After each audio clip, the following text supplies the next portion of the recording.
Hello, everyone. Thanks for joining us.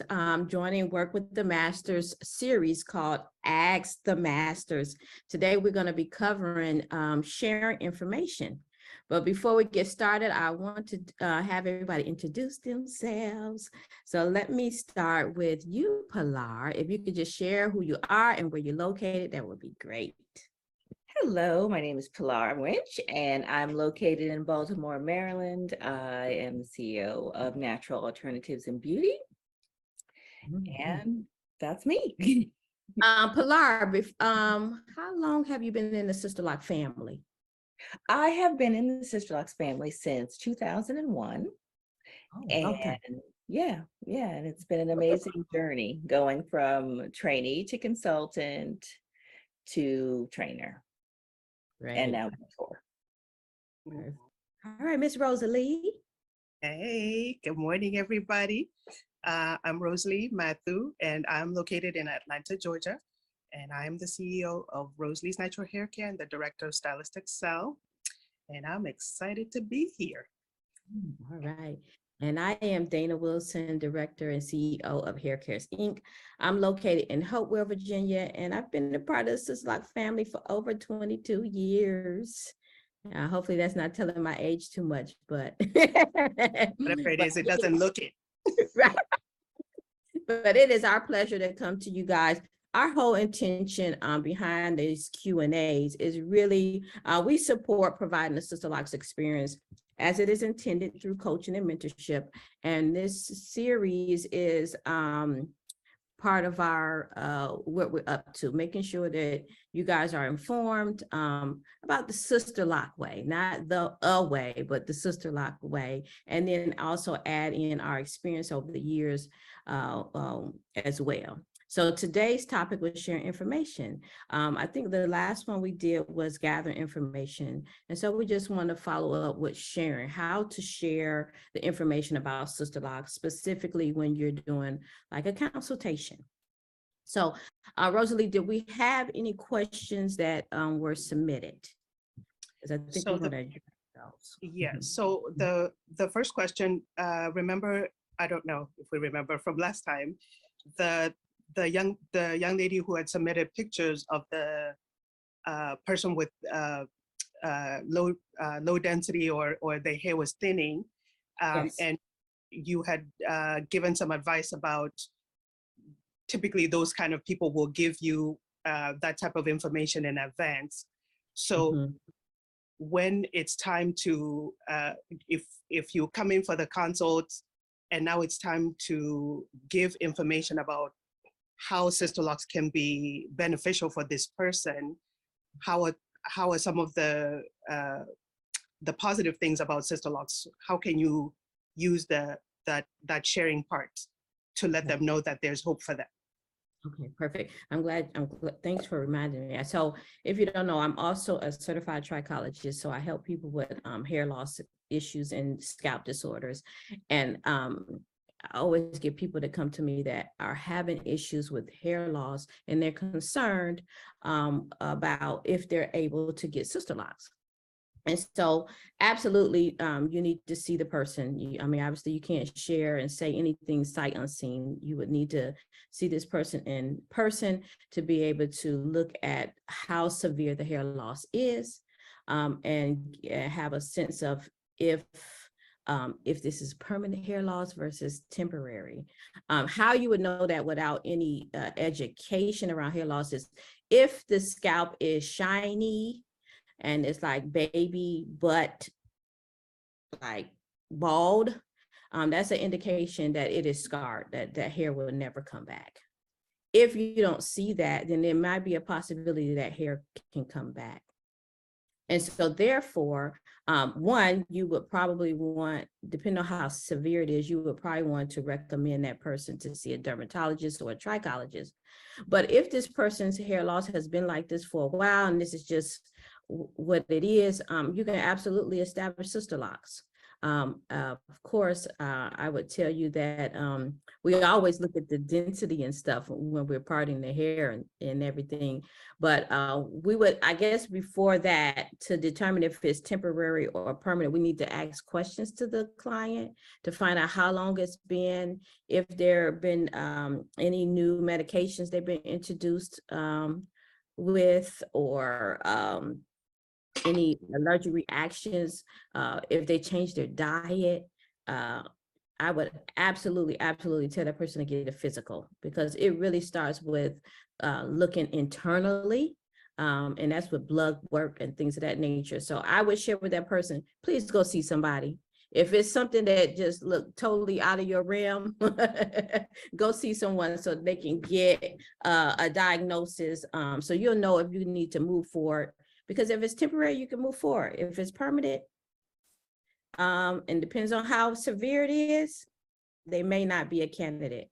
However, it's been my experience that I found most people are a candidate.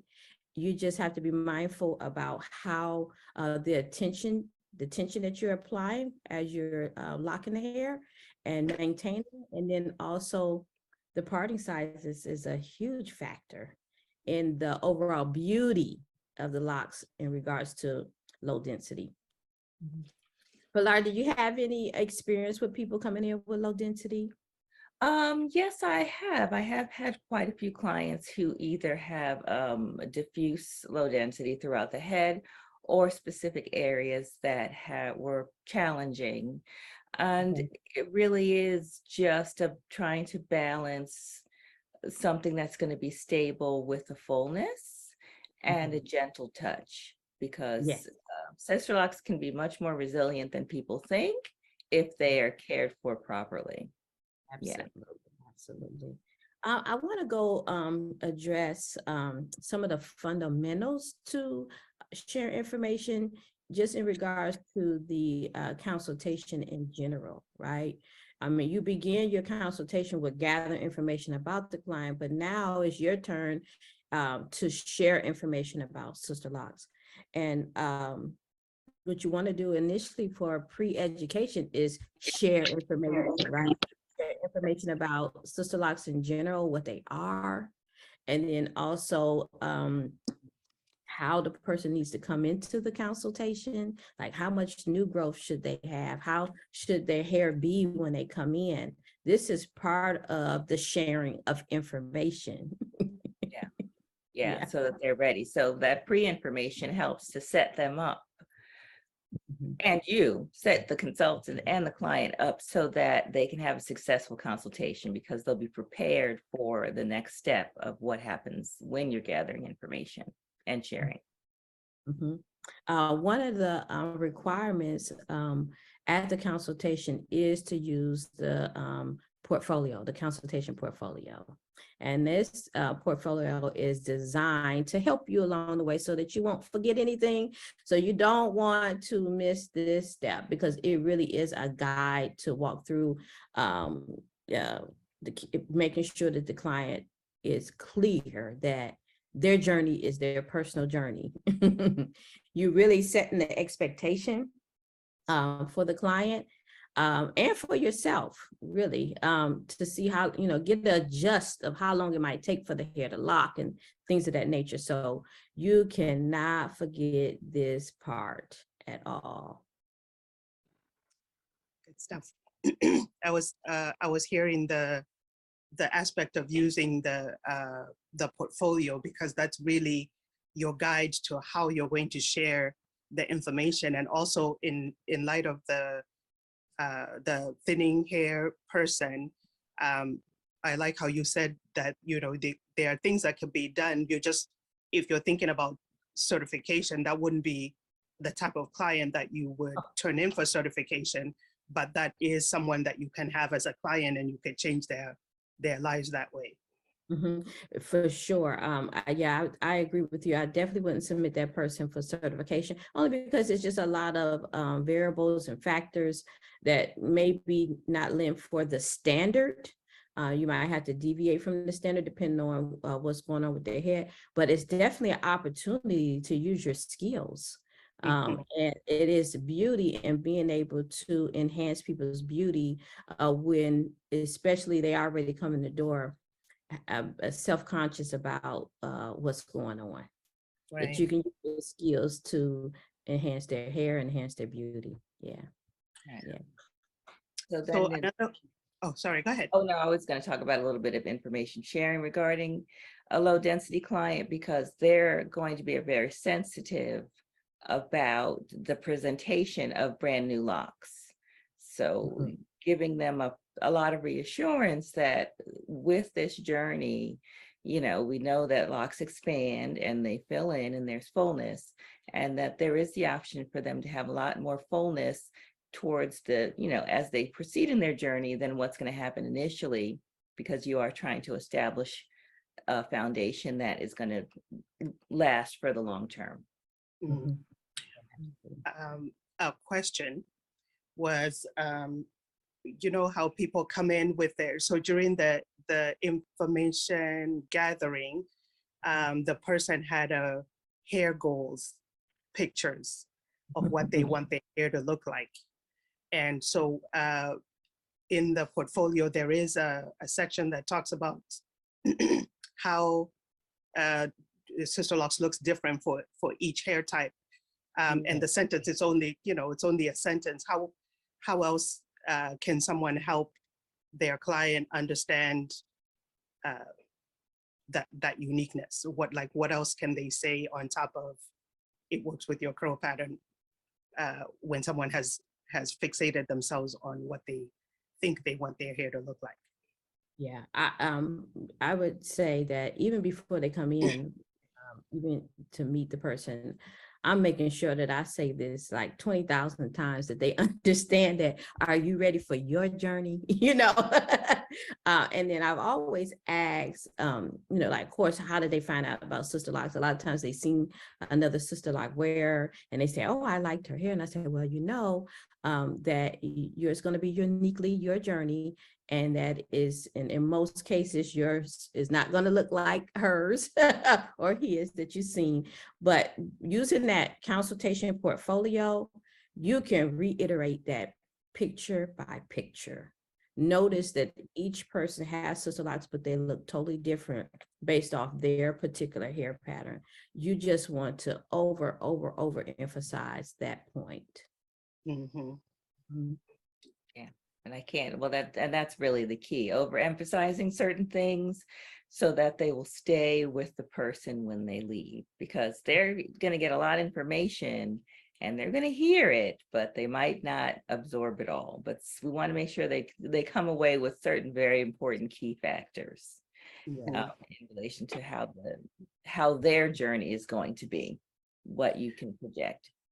Yeah. And I also like to say upfront that I don't know what your hair is going to look like, neither do you. So we're just going to go on this, we're going to both be surprised together. And I like that.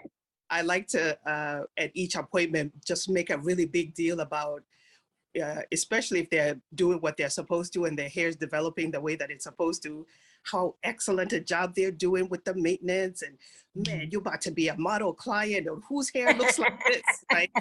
Because it even after you've done all that, you've emphasized that it's unique to you, they're always gonna meet somebody and be like, well, I saw somebody's hair doing such and such, what about mine?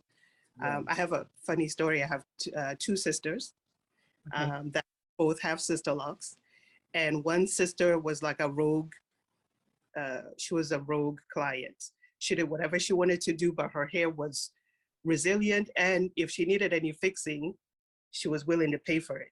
She literally told me, you know, every time she would come and have some issue, and I would stop working and I would, you know, come in front of her and be like, so this is what's going on with the hair, this is what we're going to need to do. So like the second time she was like, I don't need this explanation. Can you just fix it and tell me how much it is? And I was like, okay.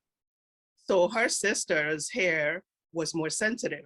So she's looking at her sister doing certain things, and then it has a more detrimental effect for the sister. So now that they're, you know, on their journey together, the one sister comes in, the rogue one comes in, oh, I love my hair. And the other one is like, how come my hair is not like hers? So I gave the same level of consultation I felt to help them understand that, your journey is yours. But at some point I had to ask the sister who kept comparing, like, how long do you plan to keep your locks? And she's like, oh, I'm never gonna cut them. So the way I tried to, I like to make jokes. I was like, oh, because I was just wondering how long we're gonna have this conversation. Your hair's your hair. Do you remember that we talked about that your hair's your hair? So when they go places and people gravitate towards your sister, it's because she has embraced what it is. If you embrace what yours is too, people are going to come and tell you your hair's nice too, because you're over here in the shadows like, oh, my hair doesn't look like so-and-so. And it's amazing, right? So I think that's part of especially that part of the consultation, to let them know about own what's yours and don't compare it to somebody else. I think that is the major piece in sharing information, is getting that across, for sure. In fact, I had a potential client come in. She had a whole photo album with her family line of their hair. Wow. Yeah, it was kind of interesting. I mean, because she was already an older client already. And so it was her grandmother, all this stuff. Hair was a big thing in their family. And I was just making sure, as she was showing those pictures, I said, you see how totally different each person's hair is in your family. So yours is going to be a totally different experience from anybody else. And so that is the main factor, the main thing you want to hone in when you're sharing information. And then, of course, we have sharing information in regards to your individual business, right? Your policies, your appointment instructions, things of that nature, your costs, the cost for maintenance, the scheduling is another factor. You guys have anything to share about that? Like, go ahead, I just think it's important because the person may be focused very much on the initial experience of getting their sister locks, but they're not thinking about what is involved in the long term maintenance, what their schedule is in relationship to what your schedule is as the consultant. Costs, all of these things have to be planned for, because your locks need to be nourished. You can't just put them in and then wander away. They need to be cared for on a regular basis. And I just found that even just the scheduling situation, it's good to talk about, because I have had people come for consultations who are lovely, but my schedule really does not fit with theirs, and I can't change my schedule because this is my business. And so some of them have had to find someone that suited their personal schedule better, or they actually made modifications to their schedule to accommodate what my availability was. But they knew ahead of time that this was what they were going to have to do. So you don't have a lot of difficulties after the fact with a client having a hard time scheduling. That's good. I had a situation when COVID was really rampant. At that time, I was requiring that they did a COVID test prior to the establishment, both myself and the individual client. And I thought I was very clear. I even had it in my documentation. And the client, right before the establishment, the day before, she hadn't gotten the test. And so that didn't work. So you want to make sure that your policies are clear. And sometimes you have to remind people all along the way so that they won't forget, and so that there's mutual respect there. I think I like that aspect of that didn't work, like you didn't move forward with that service, because I think there's a lot of people with policies that they're not enforcing. And when you don't enforce your policies, then you're creating a situation where people know you say stuff, but you don't really mean it. And so they're always going to be pushing the boundaries of what you're going to accept, even though you have it written down that you don't do. So enforcing, if you're going to take the time to tell somebody a policy, you should also take the time to enforce it. Right. And I Yes. feel it's imperative always, if you're going to give something away, just they need to know. So if you have a policy, because our policies should be fairly strict, because this is a business and this is a legalese, but sometimes there are exceptions that we're aware of, and we want to make an allowance for someone, but we don't just not say anything. We make sure that we let them know, well, the policy for this situation is this, but because I understand what's happening with you this time, I'm going to do whatever it is instead that you've chosen to do. So they know that this was a special case for you at this moment, but it doesn't mean you're going to get that the next time. I love that. I love that, Pilar. That's perfect, because you do want to have some kind of, I mean, we're all human, things happen. You do want to have some kind of flexibility in there, but absolutely acknowledging that this was that freebie, being very, very clear so they won't become a habit. Yeah. Dana, you had also mentioned about how people will be taking their payments as part of sharing information, the services that you're offering, and the business hours, like Pilar said. So there's a lot of things that could be deal breakers in the course of sharing information. Like, you've told them all about Sister Locks and it's amazing, they want to move forward, but then in order to move forward, it has to look like this to work with me. And so there might be some deal breakers in there. So Pilar had one about your business hours. What are some other things that might be deal breakers when you're trying to get that client onboarded for the first time? Well, say for example, one of the things, like I said, with COVID, that was one of my requirements, right? Also, you want to also share, interesting enough, you think is no brainer, but you also want to share your pet policy, right? Because we have a lot of pet owners and they love their pets, and I understand. However, they need to know that, whatever your policy is, okay? I've had a couple of experiences where that was not clear to my potential client, and they brought their animal, their dog. In one case, they brought it and wanted to just have it outside while they had their consultation or service, but that was something that needed to be, discussed. And you would think that person would say, hey, I want to bring my dog. Is that okay? They'll be outside, but is that okay? So things like that you don't think about. And then once you have that experience, you make sure like you reiterate that for the next time. Definitely. Yes. Well, and it also depends whether you're working from home or you're working in an establishment, because the state board doesn't allow pets at all in a hair establishment. So I think even just stating that upfront when people are booking, that this is how you're coming. Last time we talked about, the appointment is just for that person. So in talking about it's just for that person, you could slide that in there too, no pets or whatever. Well, at least she make a stipulation. We just making a stipulation about pets, that when we're talking about pets, comfort animals, but legal working dogs for the blind, obviously. Yeah, that's a whole different, but a service dog is a whole different. Service dogs, right. But I was saying with that particular potential client,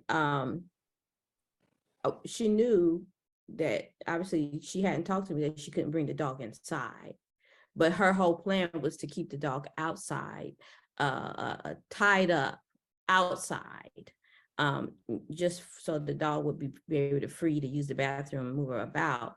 But I mean, clearly, we still need to talk about the bottom line is you will be surprised, even when you thought that you have covered all your bases, all your bases. Definitely. Be not surprised that there will be a new scenario that will show up that you will then have to add to your arsenal of things to ensure that people understand before they come.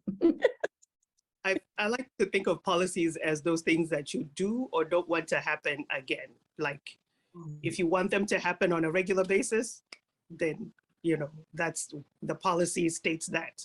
Or if you don't want it to happen at all, then the policy will state that. Absolutely. And as new things happen, like Dana said, as new things happen, you note to self, don't do that again. And obviously policies are ever changing, because when COVID was rampant, the requirement for many were wearing masks, right? Now things have let out some, so maybe your policy has changed, and that's something that the clients would need to be notified of prior to service. What's your policy now, right? And obviously, if they're not willing to abide by those, then maybe you find them someone else. Right. I wanted to go back to Pilar was talking about the ongoing maintenance for your hair, in addition to giving the quotes for what it is to get it done that first time, the ongoing maintenance and what other services you might need or what other services you offer is also something that you can cover during that time. I like to have like a hair plan that, you know, at a certain point, we're going to need to maybe do a grooming. At a certain point, we're going to maybe need to, whatever you see that the person might need, you might need a trim at a certain point or whatever, just what they can look forward to. A lot of people are always concerned about when can they color, right? So to set that expectation for, this is how the lock journey goes, and at this point, maybe we can do this. At this point, you could stop bundling. At this point, you could get some color. At this point, you could get a haircut, things like that. Right. Mm-hmm. Yeah, I like the idea of a hair plan. That gives them something to look forward to. That's right. Nice. Yeah. And then, then they won't want to fool around with somebody else because, you know, they don't know the plan. Yeah. Also, that also includes product usage as well, right? Exactly. Like what products they should be using, and what point do they graduate to another, and then how often should they be using these products as well? Because obviously we know using particular products at the wrong time or the wrong phase of locking can be detrimental. Let's talk about product usage. So in the course of sharing information or in course of gathering, one of the questions I believe a lot of people would have asked is what products the client is using prior to getting sister locks. And so if they give you this long list of the things that they were using, how do you let them know that you won't need to just take it down to what? I simply say, just let go of all that stuff that you got in your cabinet. Just go home and do a dump. Truly, because if it's not there, then you won't be tempted to use it. You know, because some of us are product junkies. We're just used to applying something and doing something to our hair. And so I tell them to go empty their cabinets, because I'm going to be promoting Sister Lock products. So I'm saying there is a product that is designed specifically for your hair management system, and that's the ones you should be using. So I'm going to tell them, go dump the cabinet out, simply. And of course, I'm telling them why. I'm not just saying go dump it. There's a reason why. It's because these Sister Locks are the products are formulated for the hair, and the impact that those products will do to the locks. So it's not enough to just say use this. You have to share why they're using it. The ingredients in this product is doing this for your lock. Right. And be a bit specific about how wrong products can be problematic, what some of the consequences could be: buildup, lint, uneven locking, or unraveling, slippage, all of these things that could be a result of using certain products, either because they're the wrong products or at the wrong time. Right. But you know, they could be a product angel to their friends and like gift out all the rest of it. Product angel, I like that. I'm gonna tell you, when I got my Sister Locks, I had so much stuff. I had waxes, greases, gels. It was ridiculous. Like I actually had room after I took all that stuff. I actually had room to put real things in there in my I had so much stuff. My sisters were happy, I would say that, when I gave them all that stuff. But I wanted to share a funny story about these products, because I had a client, of course, when they came in for their consultation, I shared about the Sister Lock Starter Shampoo and what it was designed to roughen the cuticle layer and all of that. And the client came in after she had her locks established, and all her locks had slipped out. I mean, totally, I had no lock in place. Okay, so I had to do a reestablishment. And then, so of course, I went over those shampooing protocols with her. I had demonstrated, I let her demonstrate to me. She swore that that's what she was doing at home. She came back for her next appointment and they were all out again. And I'm like, scratching my head. I had her show me what she was doing. I mean, everything to a T she was able to describe to me, only to find out that while I was reestablishing her locks, she was sharing how sexy she has been feeling since she had her her sister locks. I'm like, okay, I can understand that, good on you. Well, what she was doing is every time when she would get out the shower, when she would lotion her body, she would run her fingers through her hair as well. So with the lotion. With the lotion. So she was so sexy. Okay. She's so sexy. But she was able to tell me she was shampooing her hair correctly, right? Braiding and bundling. But what she wasn't sharing was that every single day she was running that lotion through her hair. So obviously that was counterproductive to what we needed to have happen. And so, of course, I share with her, it is wonderful you feel sexy. That is great impact of the lock, but it is counterproductive to what we try to do for your locks. So you want to explain what the products are doing as well, so that they can also get the impact of what they may be doing that's hindering the process. The one question that I like to ask, I learned to start asking it after this lady came for the consult and everything. It sounded like, we can move forward for me to share this information. And then when I started sharing about what you can't do product-wise and how you have to shampoo every other time, she's like, oh, I don't think I could do that. Oh, I don't think I'm going to be able to do that, right? Oh. So I closed all my stuff and I just looked at her and I was like, how committed are you to this process? So anywhere where I meet resistance, I'm just like, how committed are you to this process? Because as you can see, we're spending a lot of time together to talk about it. There's a commitment that needs to be given from your, because I'm here to give it. So I want to see that you're going to give the same. And as soon as I said, she was like, well, it just sounds like it's just stuff I'm not used to. I say, I understand, but this is what needs to happen in order for you to get this end result. So if you're not committed to doing it, then this might not be the right time for you, right? Then she, okay, go back. What did you say again? You have to make sure that they understand how important it is to follow. I mean, this is their investment, they're babies, and they really need, they're spending good money for them. So they have to take responsibility for that aspect as well.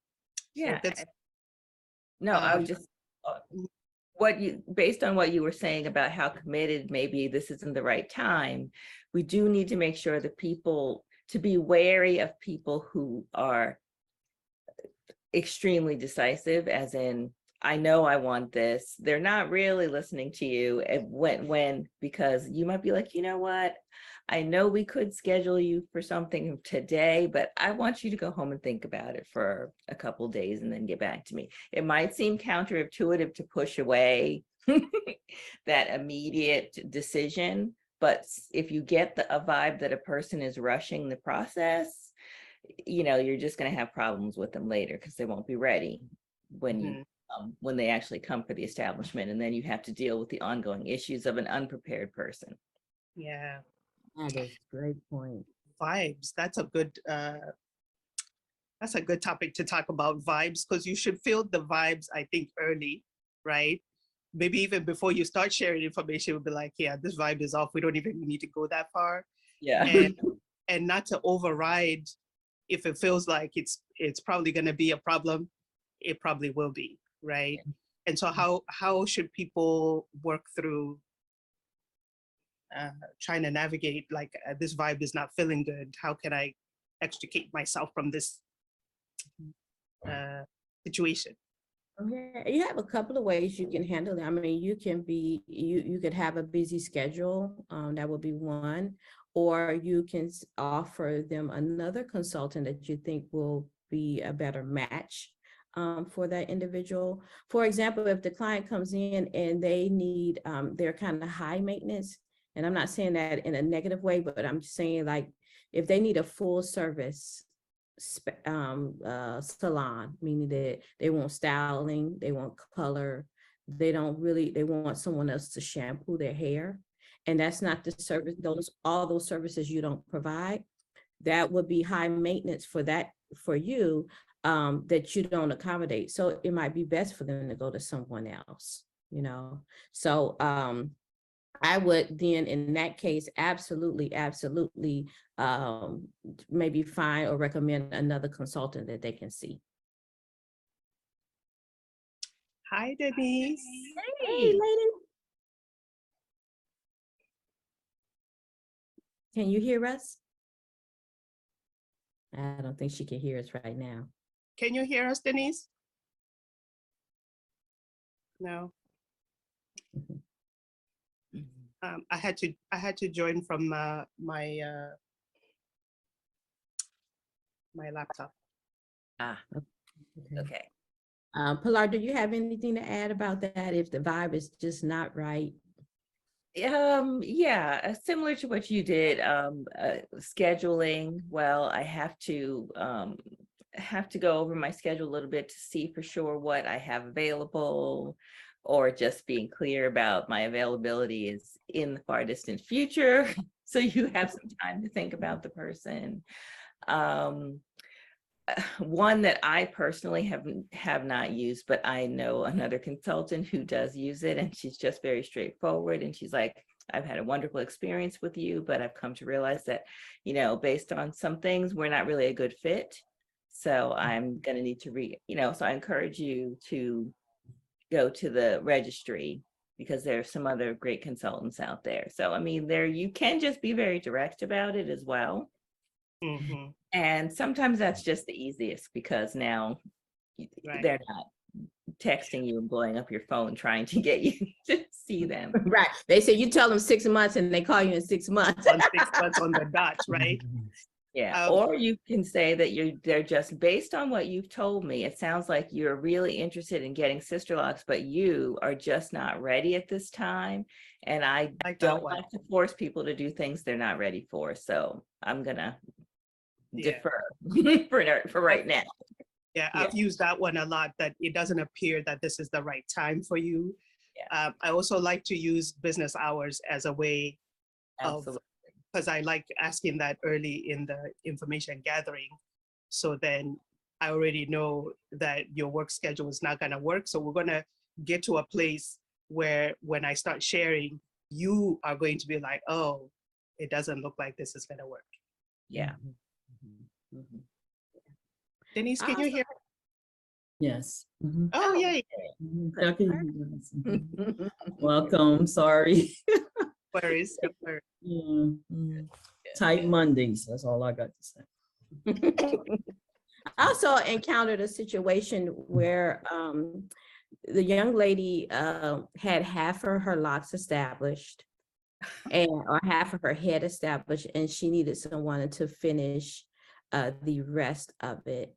However, once I took a look at her hair, I decided that we were not a good fit, due to the fact that she was sharing that she could only sit for 1 or 2 hours at a time.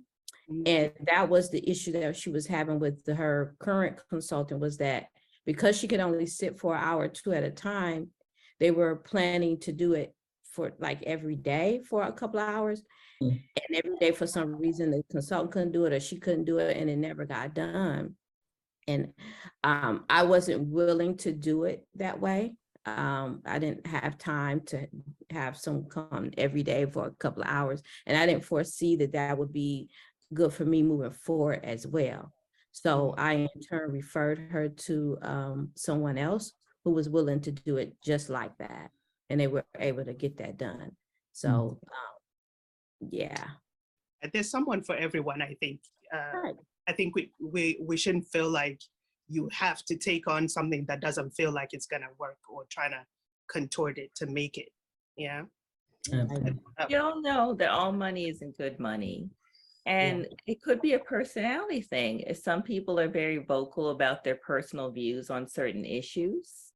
And if that is in conflict with your moral or integral individually, there's no reason to subject yourself, because as consultants, we're sounding boards.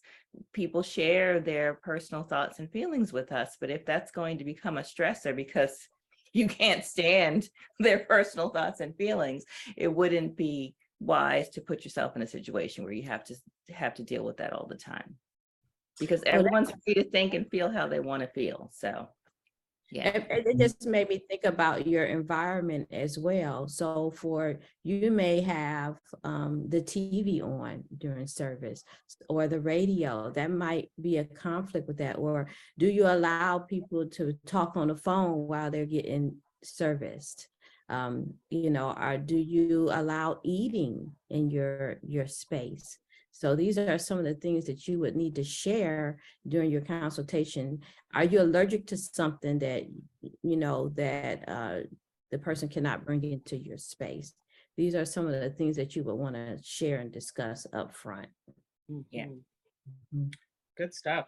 Well, how just when you were talking about the type of conversation, how would you know, or what can you ask, or what can you do to try to get that red flag to show up somehow?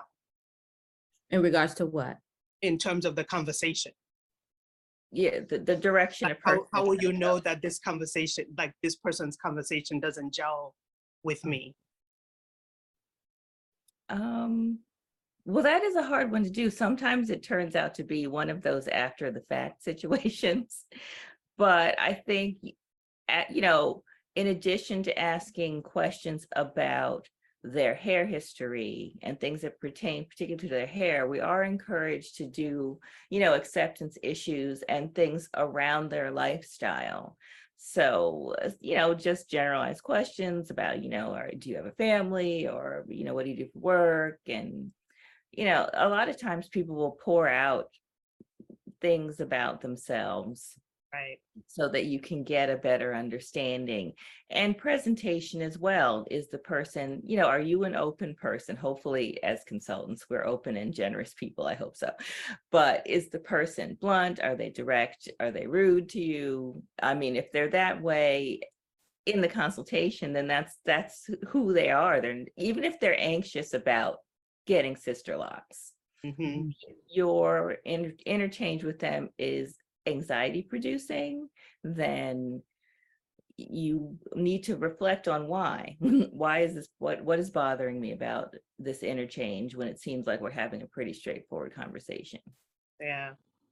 I like to listen for the things they keep repeating. Sometimes people repeat certain things a lot. And if I hear it like 2, 3, 4 times, I'll be like, you keep saying so-and-so, what is that about? Yeah. And then that usually takes the conversation in a different direction where you can get all that underneath the surface stuff. I think, the more you do a consult and you observe people's body language and the words that they're using to describe certain things, you get a little bolder to like get in those areas, just so that you can let them know that how serious this is for you.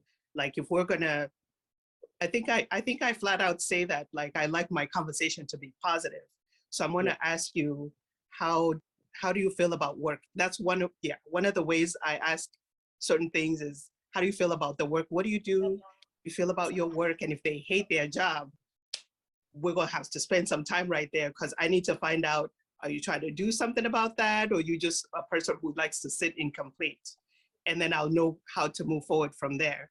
But you have to find your way to get that thing to come out during the consult, so you can know whether you're moving forward or not. I like that one because I did have a situation with a person wherein it didn't occur to me to say that, and she seemed fine, but in the ongoing, she's determined to say things to bait a person. So if the radio happens to be on and it's, instead of music, a commentary, the little news thing that comes between music, she will find some way to make a comment on whatever that is. And the entire purpose is simply to make someone upset and see what they'll say. And, and I would just ignore it. I'm like, I'm retightening. She made a comment. I have no concern.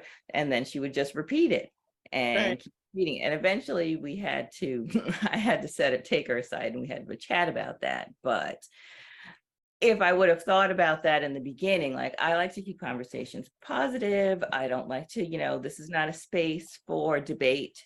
We're not changing, we're not going to change the world here. We're just going to make you beautiful. That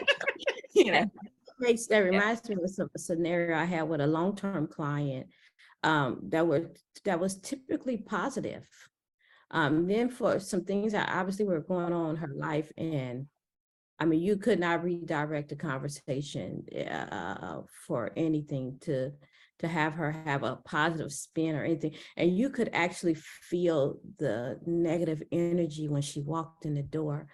And I mean, several times would go by. I mean, obviously months would go by. And I said, you draining me right now. Like, I had to just be honest, because I would do everything I could to redirect the conversation or spin it in a positive light. She was just in a real dark place. And it was really taken away from me. Like, I wasn't looking forward to her coming. And it was it actually was slowing me down. And I had to just be honest. Hey, lady, and I would ask her if she was seeing anyone, like seeing maybe a therapist or a counselor and stuff. I was like, this is getting thick and it's draining me. And so we had to have a conversation. And eventually she went and seen someone and got past that. But it started affecting how I was performing. And so unfortunately, sometimes you may have these kinds of situations with a long time. You're going through highs and lows with these clients, right? So many things are happening in their lives as you're caring for their hair. And so you hopefully you have a good rapport where you can just kind of be honest with your clients about what's going on. Right.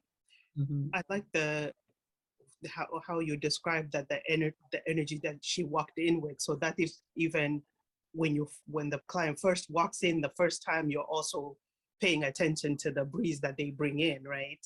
Yeah. Whether it's a warm and fuzzy breeze, or it's like, right. A cold breeze.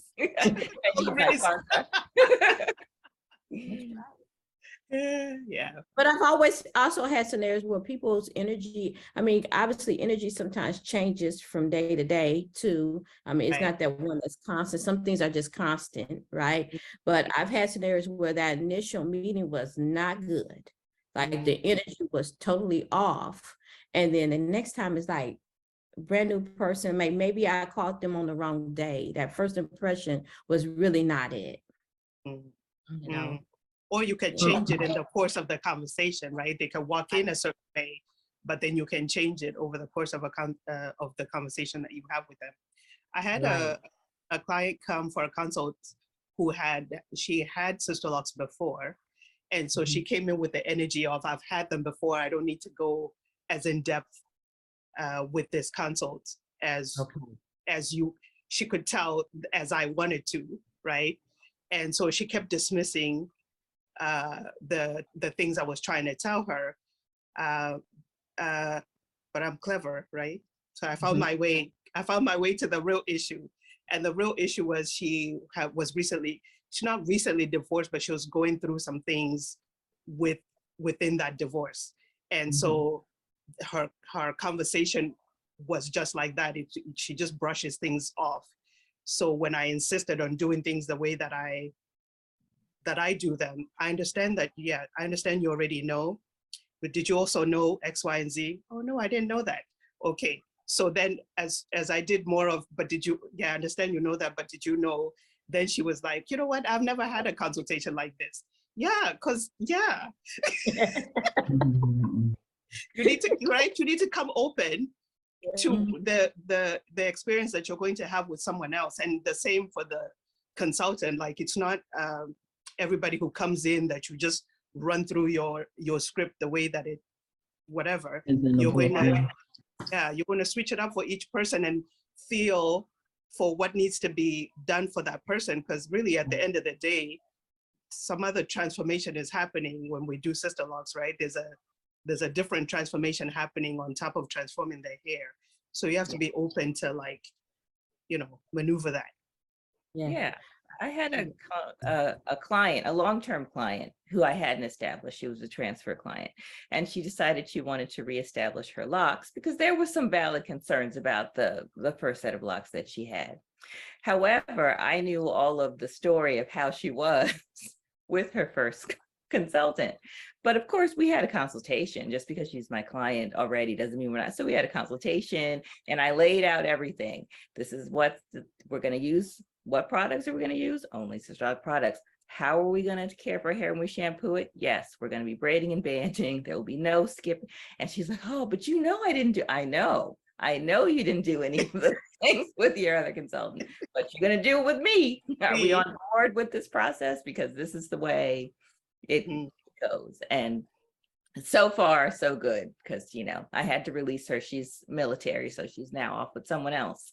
But if I wasn't serious with her about that, her locks wouldn't be in a place where it'd be easy for her her consultant that she's transferring to deal with her. Because yeah, when your locks are the right size, some things are more problematic than when they're, you know. I don't want to get into it. I had a client who had came to me after their 5th set. Wow. And I said, and you're here because of what? And what makes this time different? Like, why are you doing, we had to get to the source of why are you doing this? And it really was a hairstyle for her, not a hair management system, but a hairstyle. And so, and she was also a stylist. So she would take it out at whim. And I said, well, I'm going to tell you, you may not want me to be your consultant because I'm not doing this for you to just take it down. So I need to understand why you're doing this and what makes this a different scenario. Needless to say, I did establish her locks, and I mean, she's had them for over 10 years now. But I think with her experience, her consultants were not, and she didn't even know about the Sister products. She didn't know, yeah. So she was having, each set was a different issue. It was bunching, or she was using color, the wrong kind of color. She was, you know, it was just a lot of information she didn't know. And then her flightiness as well was playing a part in that. So, I mean, as you can see, for the information gathering, there's a lot of talking. It is a lot of relationship building. This is about a conversation. Everything is built in the conversation. And so you're going to have to ask questions and figure out clever ways to dig a little deeper based off what people are sharing with you. That's right. Yeah. How about, so once you and your client you've talked enough, you feel comfortable that the person can move on with you, how do you recommend that they proceed? So in regard to after the consultation? After the consultation, in terms of like scheduling future appointments and any paperwork that needs to be. Well, of course, we have our handy dandy Sister Locks client agreement, which can be, you know, since we're talking to consultants, consultant trainees that might not have a full fully fleshed out policy, you can use that form as is. However, you can also modify it and add information on there or with it. So what is their length of the hair? What is the cost? How much, how much are we subtracting for the consultation fee, the deposit to reserve the dates? Is our deposit refundable? Is our deposit refundable?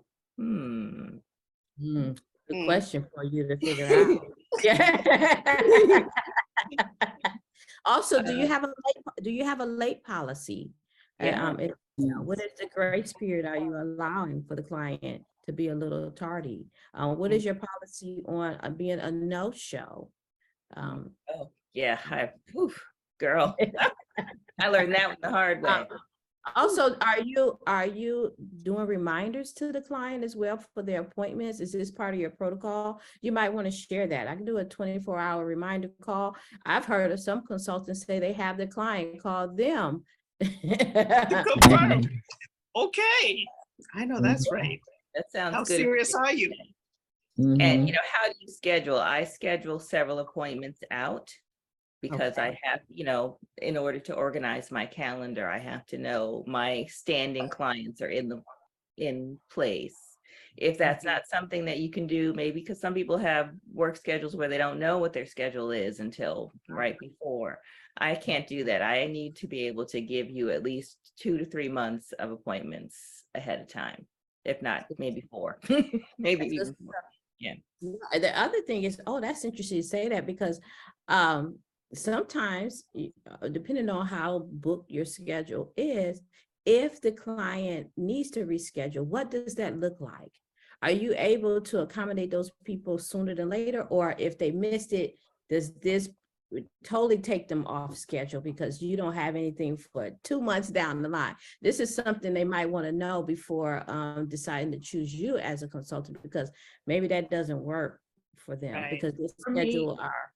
Yeah, for And me, if that- scheduling ahead works because now I know where you are, and it's better if you're on my books than if you're not, for me to Yeah. rearrange things. So it was work, but it is true. Sometimes there's just no appointment until a certain period of time, and they have to be willing to wait. But for me, it's helpful because otherwise I might forget and put someone in a spot where I needed someone else to be, and then it's a big kerfuffle. Yeah. This Thanks. is something we need to discuss. I mean, and the client needs to know, do you only do clients on the weekend? Are you only during the day, during the week? I mean, that's going to make the difference if you're compatible or not. Yeah. How about you, Denise? I'm an observer at this point. Yeah, but the scheduling I feel is very important, and it has to contrive with your schedule. You don't want to go outside of your schedule to accommodate. I used to do that quite often when I became independent because I didn't have a coordinator. So I'm available, I'll take them at any given time. And I find that just doesn't work. When I had someone that organized my thing, it worked beautifully for me. So I had to learn how to organize myself, because my heart is there for them. And I do want to take care of the person. And if I'm free, that's what I do. And I find that became a little problem because they got used to that type of thing. So I had to restructure them, make sure they make their appointments 3-4 months in advance with a deposit, 48-hour notice for cancellation, those type of things. And I have a system that takes care of that, which, helps me out beautifully now. But just to be available, and whenever they call, they'll have that inconsistency type of thing too. But they knew whether or not you have this schedule, when you have this schedule, then they will follow it easily because they want to keep their hair, looking well. And that's the first thing I tell them in consultations, either with a first-time person or transfer.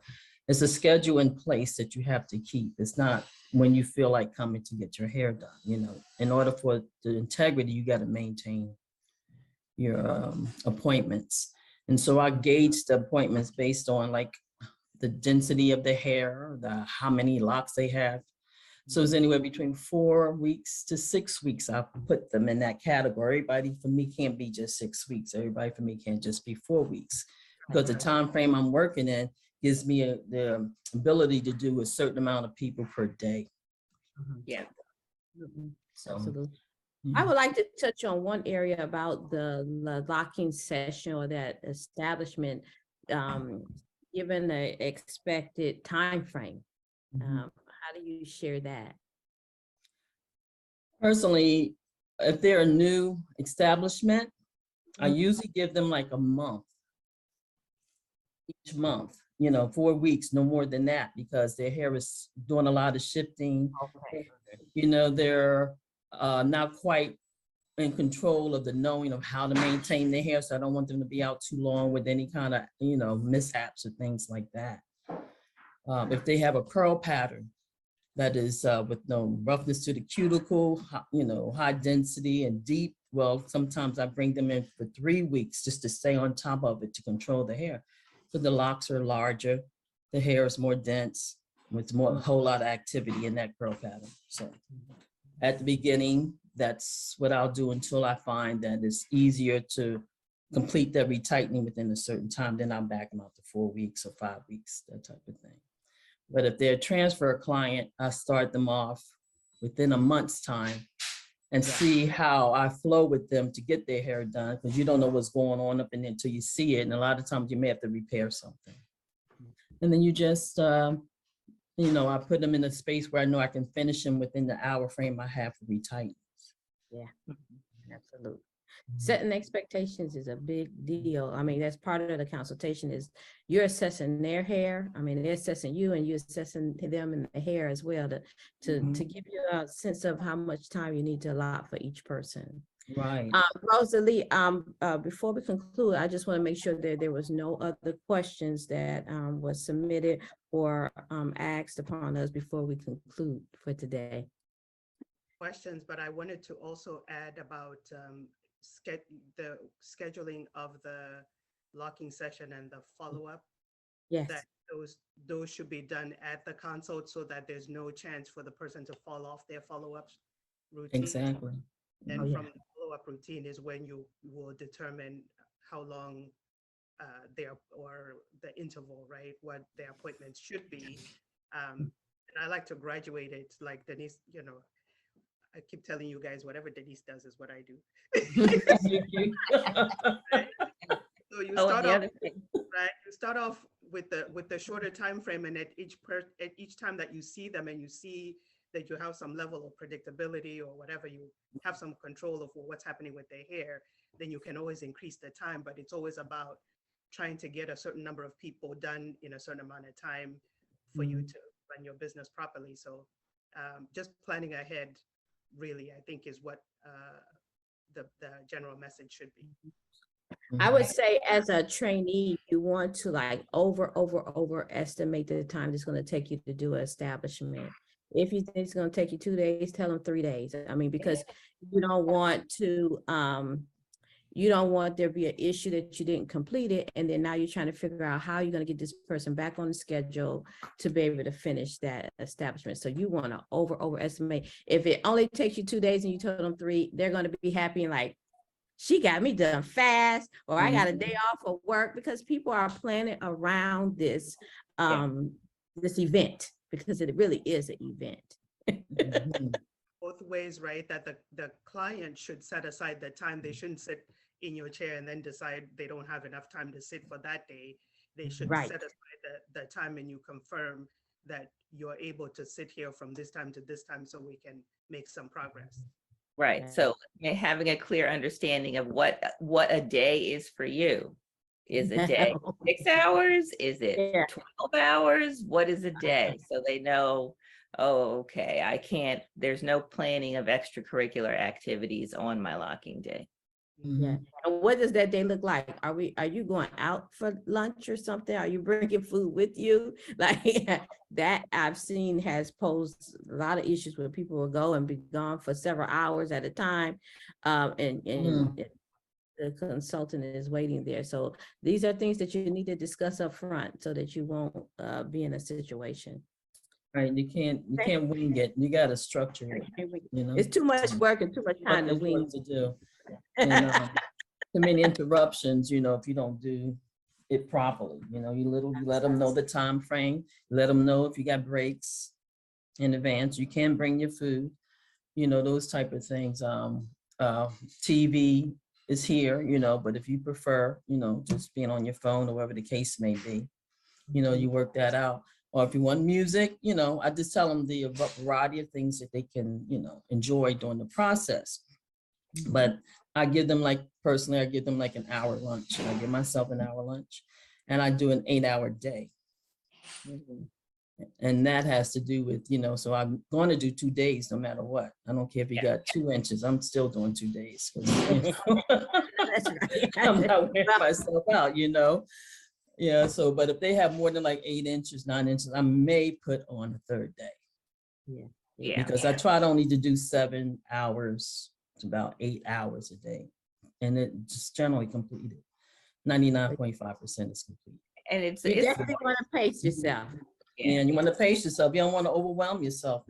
I enjoy it, so I don't want to overwhelm myself. It'll make me not, you know, I will not enjoy it. I want to enjoy it. You know, it's a journey and it's a wonderful journey. And you can see the outcome when they're completely finished. They're so full of joy. Yeah. You know, and just, you could just feel the energy of the weight just fall off of them, you know, and I enjoy that so much. And that's what keeps me doing it, you know, because it's just a beautiful thing. But we got to maintain that beautiful thing, you know what I mean?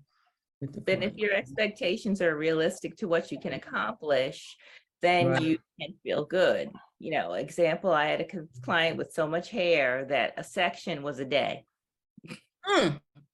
Yes, one section one day, next day other section in the back. One day, another section another day. That was just the way it was going to be. But I knew it, so then I could just embrace that instead of trying to rush or feeling bad or whatever. Just do a good job with the time I had to work in, so you can keep your quality up. Yeah. Yes. Okay, so that is it for today. I'm so glad, and hopefully this information was helpful to you. We will continue this series called Ask the Masters, and we'll post the next topic of the discussion as well. And so until next time, thank you for joining us.